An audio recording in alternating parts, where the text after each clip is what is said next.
Olá, seja bem-vindo. Me chamo Fábio Cardoso. A intenção aqui não é convencer, é nos fazer pensar sobre tempos, realidades e seres desse mundo e do outro, sobre coisas existentes e coisas que ainda venham a existir. Inscreva-se, não custa. Não espero nem peço que acreditem na extraordinária e, contudo, vulgar história que vou narrar. Sei bem que seria um louco se assim o esperasse, pois meus sentidos repeliram o testemunho daquilo que presenciaram. Todavia, juro pela minha alma, pela minha razão ainda desperta, que não sou doido. Não sonho.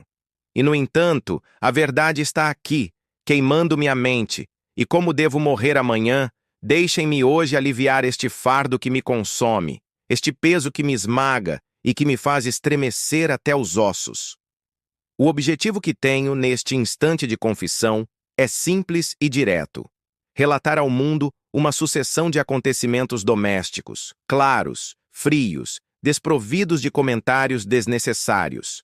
Fatos que, isolados, poderiam parecer banais, mas que juntos carregam um horror tão profundo que destroem não apenas a paz de quem os vive, mas a própria sanidade.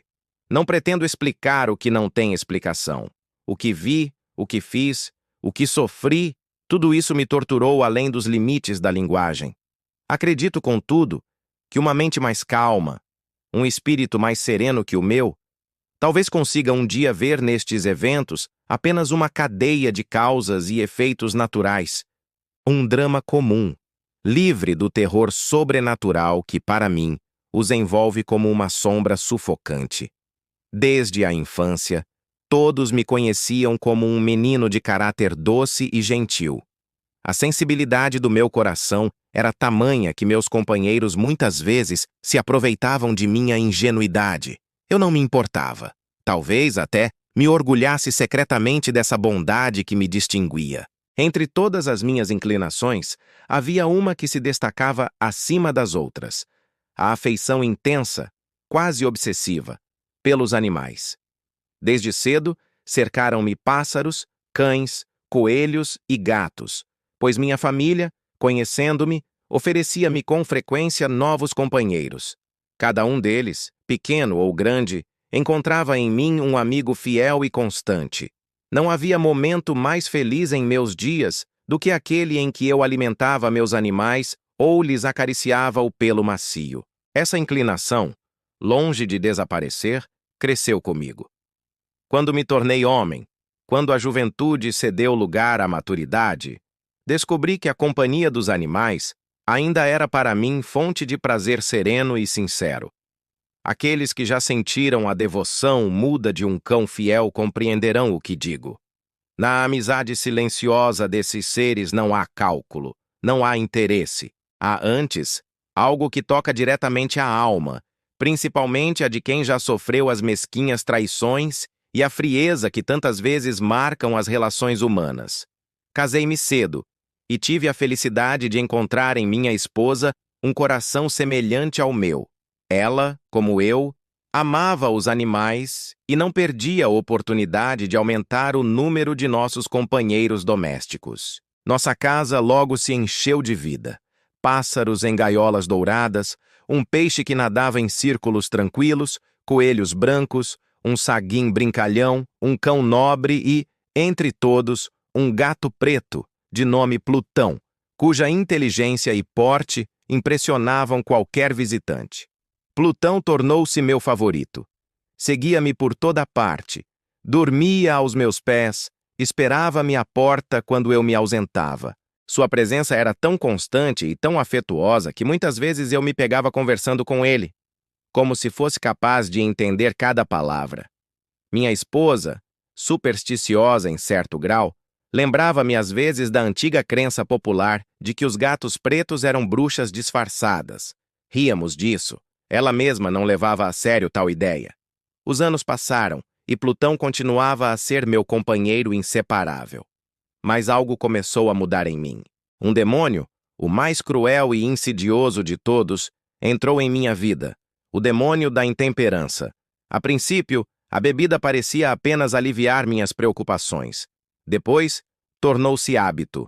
logo, vício. E com o vício veio a transformação de meu caráter. O homem gentil, amante dos animais e paciente com todos, foi cedendo lugar a alguém irascível, brutal, entregue a acessos de cólera por motivos banais. Minha esposa suportou em silêncio essa mudança. Os animais, contudo, começaram a temer-me. Onde antes havia carícias, havia agora palavras ásperas, pontapés, agressões. Pouco a pouco, um a um, passaram a evitar minha presença. Todos, exceto Plutão. Ele ainda me seguia. Ainda tentava oferecer-me o mesmo afeto de antes, como se quisesse lembrar-me do homem que eu fora.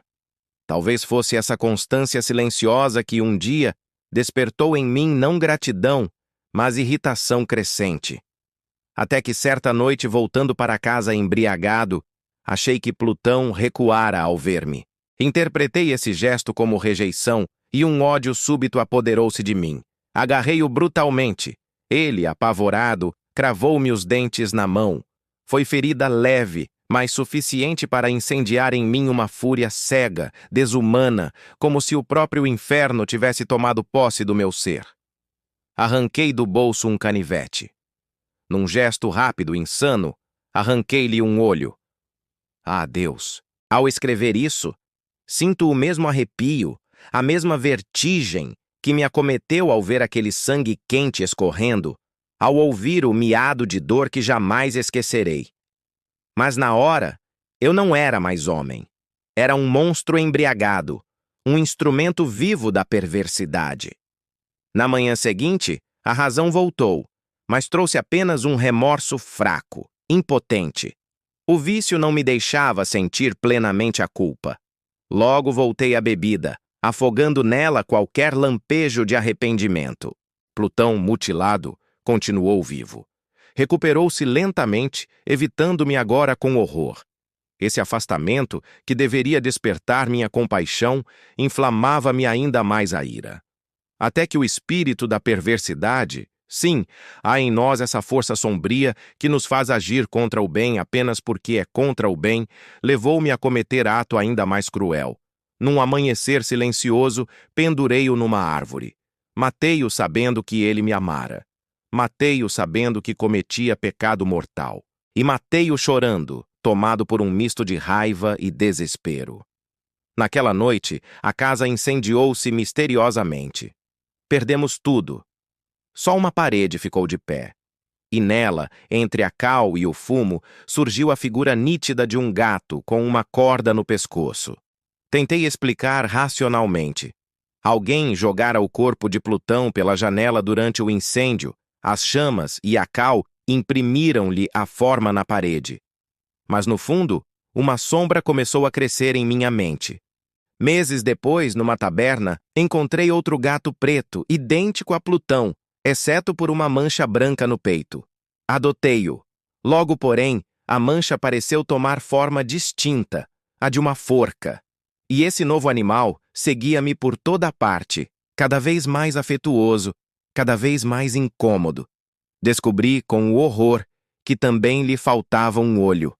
O amor da minha esposa por ele crescia. O meu ódio também. Certa tarde, descendo ao porão, tentei matá-lo com um machado. Ela interveio. Minha fúria voltou-se então contra ela. Num instante de loucura, atingi-a mortalmente. Ocultei o corpo dentro da parede, confiante de que jamais seria descoberto. O gato desaparecera. Respirei aliviado. 4 dias depois, a polícia veio. Revistaram tudo. Nada acharam. No orgulho insensato de meu triunfo, bati com a bengala na parede atrás da qual jazia o cadáver. Foi então que um grito que não era humano, ecoou de dentro dos tijolos. A parede foi derrubada. Lá estava minha mulher morta. E sobre a cabeça dela, o maldito gato, vivo, feroz, traindo-me com seu miado infernal. Eu mesmo o emparedara junto com a vítima. E agora, tudo estava perdido.